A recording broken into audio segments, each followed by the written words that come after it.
Cube Radio. Salut, c'est Charles Dran avec l'équipe dans 5 minutes. On s'intéresse aux sciences, à l'histoire et à l'actualité.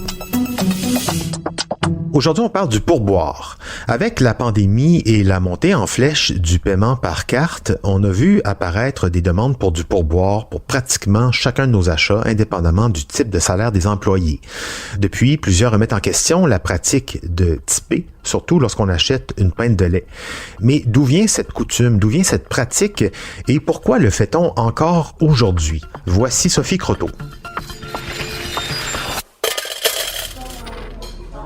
Le pourboire est une pratique répandue partout en Amérique du Nord qui consiste à ajouter un extra monétaire au montant de notre achat, surtout dans le cas des services. Selon la loi, les travailleurs qui en bénéficient sont payés moins, mais on peut les remercier et souligner leur travail avec un montant à notre discrétion. Cette coutume remonterait au 15e siècle en Angleterre.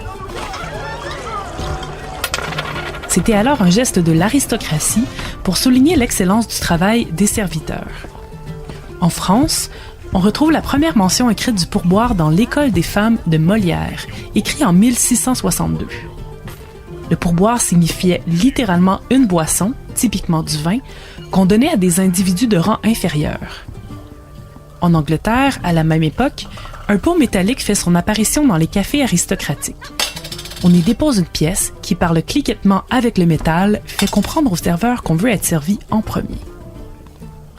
À cause de la colonisation, la pratique s'est ensuite répandue en Asie et ailleurs en Europe pour finalement arriver en Amérique du Nord au 19e siècle, surtout dans les services liés au voyage comme les hôtels.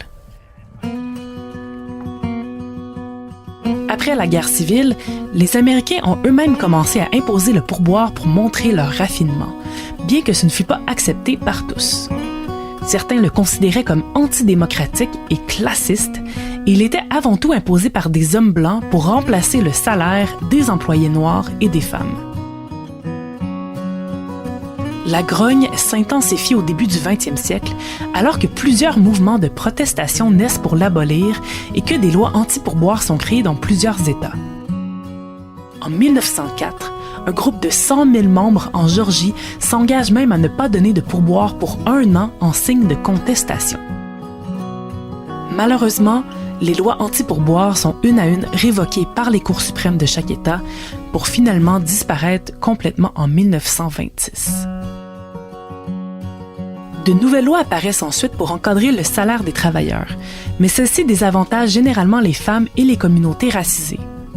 Lorsque la loi sur le salaire minimum fait son entrée aux États-Unis en 1938, elle exclut les travailleurs en restauration qui sont disproportionnément noirs. Il faut attendre 1966 pour qu'un salaire minimum pour les employés à pourboire soit établi, mais il sera bien en dessous de celui des travailleurs salariés. Aujourd'hui, le pourboire est encore monnaie courante en Amérique du Nord, mais disparaît peu à peu ailleurs dans le monde.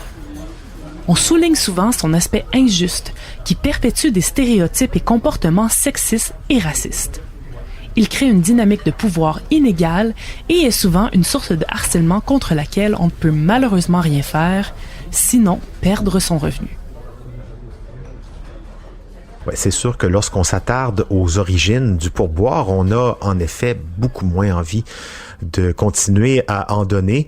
L'époque où on souligne l'excellence par un incitatif financier devrait peut-être être revue en tout cas, afin qu'on s'engage dans une ère plus juste, plus équitable pour tous les travailleurs. Je pense à la restauration, par exemple, dans de nombreux pays. Le service est inclus dans le prix affiché sur la facture. Merci, Sophie Croteau. C'était en 5 minutes.